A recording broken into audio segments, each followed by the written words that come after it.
네,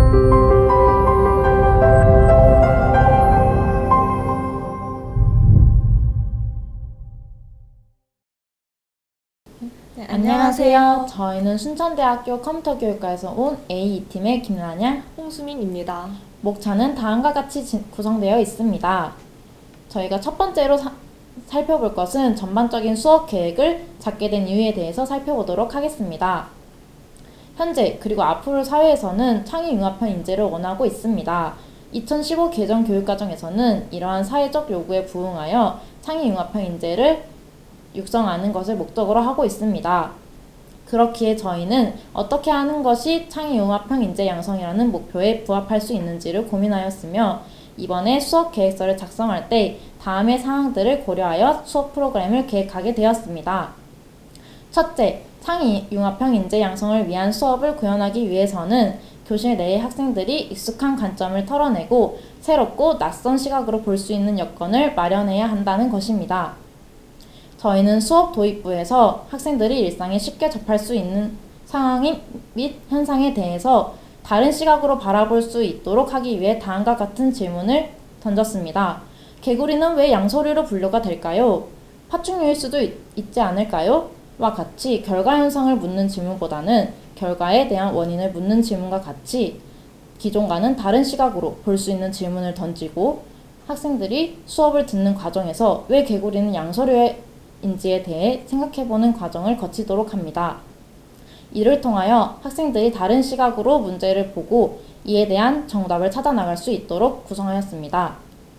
두 번째로, 어떤 점에서 저희가 창의융합형 인재 양성을 위해 노력하였죠?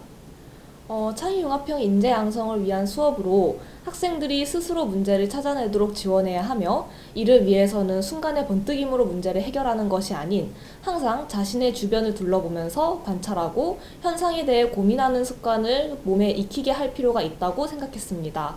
현대사회는 스마트폰이면 무엇이든 필요한 정보를 얻을 수 있습니다. 하지만 이는 곧 학생들이 어떠한 문제에 대해 고민하는 시간은 점점 짧아지고 있음을 의미합니다. 또한 정답을 스마트폰을 통하여 쉽게 얻을 수 있는 만큼 새로운 시각으로 문제를 바라보고 해결 방법을 탐구하는 데는 익숙하지 않다는 것을 의미하기도 합니다. 그렇기에 앞서 설명한 바와 같이 저희는 도입부에서 학생들에게 어떠한 문제를 새로운 시각으로 바라볼 수 있는 질문을 던지며, 학생들이 수업 시간에 배운 내용을 가지고 스스로 고민하고 때론 친구들과 소통하고 주변을 관찰하면서 자신만의 문제 해결 방법을 찾아 나갈 수 있도록 했습니다. 셋째, 자신의 생각을 표현할 수 있는 기회의 여부는 학생들의 동기에 많은 영향을 미칩니다. 그렇기에 저희는 매 수업 시간마다 학생들이 자신의 프로그램을 다른 학생들과 공유할 수 있도록 하여 다른 학생들에게 자신이 알고 있고 생각하고 있는 것을 표출할 수 있도록 하는 기회를 제공함과 동시에 서로의 생각을 공유함으로써 혼자 힘으로는 미처 알지 못했던 혹은 생각하지 못했던 것을 확인하고 학생들의 사고의 범위를 더욱 확장시킬 수 있는 기회를 제공했습니다. 저희가 과학교과와 정보교과를 연계하였는데요. 왜 그 과목과 저희가 연계했었죠?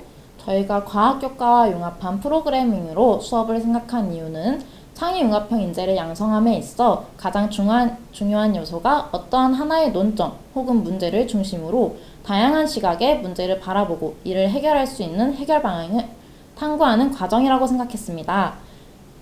과학교과는 어떠한 하나의 논점을 다양한 시각으로 바라보고 이에 대한 정답을 내리기 적합한 과목이라고 생각했습니다. 또한 정보교과에서 강조하고 있는 역량 중 하나인 커뮤니팅 사고력을 함양하기 위해서는 진행하는 프로그래밍 수업에서 프로그래밍을 할 때 입력 데이터와 출력 데이터를 명확하게 구분짓고 이를 처리하기 위한 절차를 조직할 수 있는 가장 적합한 과목이라고 생각되어 과학교과와 저희가 접목시키게 되었습니다. 요즘 인공지능이 화두로 올라오고 있는데 우리 수업에서도 사용되었나요? 네, 맞습니다. 최근 인공지능에 대한 관심이 높아지고 있는데요. 정보교과에서도 2015 개정 교육과정을 보면 고등교과로 인공지능이라는 교과가 선택교과로 채택될 정도로 현 시대의 흐름은 학생들도 인공지능을 배워야 한다는 쪽으로 흘러가고 있습니다. 이미 사회 많은 분야에서 인공지능이 활용되고 있는 만큼 사실 미래 사회를 살아가야 할 학생들이 인공지능 교과를 배우는 것은 당연한 교육의 흐름일 수도 있습니다. 하지만 현재 교육과정상에서 중학생은 인공지능을 접하기 어려운 것이 현실입니다. 인공지능이라는 요소가 다소 중학생들이 이해하기에는 어려운 주제라고 생각하실 수도 있지만 하루에 적어도 한 번 이상은 인공지능 기술을 사용하며 살아가고 있는 학생들이 인공지능에 대해 배우지 않고 넘어가는 것은 시대의 흐름을 따라가지 못하는 것이라고 저희는 생각했습니다. 이미 도래한 4차 산업혁명 시대에 맞는 교육을 학생들에게 제공할 필요성을 느꼈습니다. 그렇기에 저희는 중학교 학생들이 쉽게 인공지능을 이해할 수 있도록 머신러닝 포키즈라는 직접 학생들이 데이터를 학습시킬 수 있는 플랫폼을 활용하여 인공지능이라는 것이 어떻게 만들어지는지를 직접 실습하고 이를 통하여 이해할 수 있도록 수업을 구성하였습니다. 두 번째로 저희 수업의 대표적인 목표 3가지에 대해 살펴보도록 할까요? 1. 인공지능의 학습이라는 개념을 이해하고 머신러닝 포키즈를 활용하여 인공지능을 구현할 수 있다. 대다수의 학생들이 인공지능을 사용하고 주변에서도 많이 들어봤지만 인공지능이 어떻게 만들어지는지는 모르는 경우가 많습니다. 인공지능은 많은 양의 데이터를 학습을 통해서 수많은 경우의 수를 분석하여 최선의 경우를 산출하게 됩니다. 인공지능이 만들어지기 위해서는 학습시킬 데이터가 중요하며 데이터를 수집하고 학습시키는 과정이 중요합니다. 편향된 데이터를 수집하여 학습시킬 경우에는 인공지능은 편향된 결과를 산출하게 될 것입니다. 이러한 상황을 학생들이 올바르게 인지하기 위해서는 학생들이 인공지능 학습이라는 개념을 이해하고 직접 데이터를 수집함으로써 학습시켜보고 데이터의 수집 및 학습의 중요성에 대해 인지할 필요가 있습니다. 2. 문제 해결을 위한 알고리즘을 구상하고 이를 스크래치로 구현할 수 있다. 저희가 계속해서 이 수업에서 강조하는 것은 학생들이 새로운 시각으로 본 문제에 대한 해결입니다. 문제를 새로운 시각으로 볼 수 있는 습관을 기르고 문제를 해결하기 위해 알고리즘을 학생들이 조직화하고 이를 표현하여 최종적으로는 문제 해결 방법을 가지고 스크래치라는 블록 코딩 프로그램을 통하여 프로그램으로 구현하는 것입니다. 이러한 일련의 과정을 5차시 수업을 통하여 학생들은 정보교과의 핵심 역량인 컴퓨팅 사고력을 함양할 수 있습니다. 3. 과학의 내용을 이해하고 이를 인공지능을 활용한 나만의 퀴즈 프로그램으로 제작할 수 있다. 과학에서 선택한 몇 가지 주제를 가지고 5차시 수업 동안 학생들은 1에서 3차시까지 과학적 문제에 대해서 새로운 시각으로 문제 탐구 및 문제 해결을 위한 알고리즘을 구상하고 이를 직접 프로그래밍함으로써 컴퓨팅 사고력 함양을 주된 목적으로 하였으며 4차시, 5차시에서는 학생들은 머신러닝 포키즈를 이용하여 스스로 정한 주제를 가지고 데이터를 직접 수집하고 수집한 데이터를 기반으로 학습을 시켜서 자신의 퀴즈 프로그래밍에 인공지능의 기능을 활용하여 다른 학생들과 이를 공유하여 자신의 프로그래밍의 부족한 점이나 피드백을 받음으로써 스스로 생각하지 못한 해결 방안을 습득할 수 있게 됩니다. 또한 인공지능의 학습 원리를 실습을 통하여 이해하고 올바른 데이터 수집의 필요성 및 중요성에 대해서도 인지할 수 있습니다. 세 번째는 저희가 구상한 수업 계획서에 대해 살펴보도록 하겠습니다. 1차시 수업에서는 과학교과의 암석의 특징 단원과 융합하여 구성하였습니다. 저희는 암석의 특징 단원과 융합한 것에 맞게 암석에 대해 학생이 설명할 수 있도록 개념을 먼저 학습할 수 있도록 하였으며 스크래치에서 기본적으로 사용되는 입력과 출력에 대해 설명해 주어 학생들이 학습할 수 있도록 하고 그를 활용하여 스크래치로 암석 설명 프로그램을 제작할 수 있도록 구성하였습니다. 모든 차시에서 프로그램 제작이 끝난 후에 모두먼과 작품을 공유하여 실행해보고 그 프로그램에 대해 의견을 나눠보는 시간을 가지도록 하여 자신의 의견을 표현할 수 있는 능력을 기르고 자기 성찰지를 구글 폼으로 작성함으로써 자신에 대한 학습 정도를 확인할 수 있도록 하였습니다. 자신의 경험을 통해 오늘 학습할 암석에 대해 사전 지식을 알아보는 과정을 가지고 스크래치에 대한 개념을 학습할 때 일반적으로 설명하는 것이 아닌 비슷한 원리인 자판기 원리를 활용함으로써 더욱 학습자가 이해하기 쉽도록 구성하였습니다. 자신이 찾아보고 싶은 암석을 결정하여 그에 대해 찾아보고 스크래치 프로그램으로 만든 과정을 통해 답이 정해져 있는 것일지라도 자신만의 스크래치 프로그램으로 표현하는 과정에서 학생들은 자신의 생각을 외부로 표현할 수 있다고 보았습니다.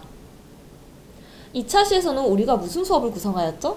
네, 저희가 2차 시 수업에서는 과학교과의 물질의 세 가지 상태와 상태 변화라는 단원과 합하여 구성하였습니다. 본 단원의 내용에 맞게 물질의 상태에 대한 개념을 익히기 전에 학습자들에게 친숙한 상황인 라면을 끓이는 상황을 동기 유발 질문으로 삼아 학습자들이 친숙하게 내용에게 다가갈 수 있도록 구상하였습니다. 학습 목표 확인 후에 물질의 상태에 대한 기본적인 개념을 학습한 후 스크래치에서 사용되는 변수에 대한 개념을 이해하고 저번 시간에 배운 입력과 출력에 대한 개념을 다시 활용함으로써 학습자들이 학습한 내용을 잊어먹지 않도록 구성하였습니다. 학습한 내용을 기반으로 물의 온도 입력값에 따라서 물의 모양이 변하는 프로그램을 제작할 수 있도록 구성하였습니다. 활동지의 내용으로는 동기유발에서 사용된 라면을 끓일 때의 상황에 대해 작성할 수 있게 하였고, 물의 세 가지 상태에 대해 학습한 내용을 바탕으로 특징을 적어보며 내용을 상기시키고 수학교과의 내용과 연계하여 변수에 대한 개념에 대해 이해할 수 있도록 구성하였습니다. 평가지로는 학습자가 자유롭게 오늘 학습한 내용에 대해 서술하도록 구성하였는데요. 배운 스크래치 블록을 활용하여 답변할 수 있도록 하였습니다. 다음으로는 저희가 직접 수업 시연에 활용한 차시인 3차 시입니다. 어떻게 우리가 수업을 진행하였는지 저희가 직접 수업에 사용하였던 수업 자료인 PPT와 수업 영상 캡처, 자기성찰지 답변을 통해 설명드리겠습니다. 3차 시부터 5차 시까지는 과학 단원 중 생물의 다양성과 분류에 대한 내용으로 이루어집니다. 먼저 생물에 대해 배우기 때문에 학생들에게 토끼의 특징이 잘 드러나는 영상을 준비하여 보여주고, 영상을 통해 찾은 토끼의 특징을 발문하는 시간을 가지게 되며 동기 유발이 되도록 하였습니다. 그 뒤 본 차시 학습 목표를 언급하며 오늘 학습하면서 달성할 목표가 무엇인지 알리고 본격적으로 개념학습으로 들어가게 됩니다. 개념학습에서는 생물의 분류 중 척추동물의 분류에 대해 학습하고, 배운 내용을 바탕으로 스크래치를 이용하여 자신이 고른 한 가지 동물의 특징에 대해 답하는 프로그램을 제작할 수 있도록 하였습니다. 이게 무슨 사진인가요? 앞에 보이는 사진은 저희가 직접 수업을 진행하였던 사진인데요. PPT에 나오고 있는 분류별 특징을 통해 개념학습을 진행하고 스크래치 블록을 학생들에게 보여주어 어떤 블록을 의미하는지를 설명해 주었으며, 학습자들이 그저 블록을 따라서 만드는 것이 아닌 해당 블록이 어떤 의미를 가지고 사용되는지를 알 수 있도록 하였습니다. 학습을 마무리하고 학습자들이 오늘 배운 내용에 대해 얼마나 이해하였는지, 자신이 제작한 프로그램은 만족스러운지에 대해서 구글 폼을 통해서 확인할 수 있도록 하였습니다. 이렇게 저희의 수업 시연은 진행이 되었는데요. 4차 시에서 본격적으로 인공지능의 학습 원리를 알아보기 위해 학생들이 직접 머신러닝 포키즈를 활용하여 인공지능을 학습시켜보는 실습 시간도 가져보았습니다. 해당 차시에서는 다양한 학습 데이터 중에서 이미지 데이터를 가지고 학습시켜 인공지능에 입력되는 이미지를 인식하고, 입력된 이미지에 대해 인공지능은 이미지 속 동물이 어떤 동물인지를 출력하고 해당 동물이 가지고 있는 특징들을 함께 나열해주는 간단한 인공지능 프로그램을 만들어보는 활동을 하였습니다. 학생들은 본 차시 활동을 통하여 인공지능이 만들어지는 원리를 알 수 있었으며, 인공지능을 만드는 핵심인 학습에서 학습시키는 데이터가 편향되지 않도록 하는 것에 유의해야 함을 인지하게 됩니다.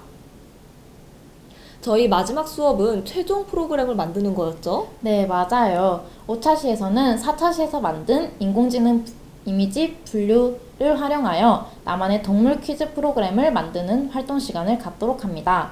해당 차시에서는 4차 시에서 학습시킨 이미지 분류 인공지능 기능을 스크래치로 가져와서 퀴즈 프로그램을 만들 때 사용하게 됩니다.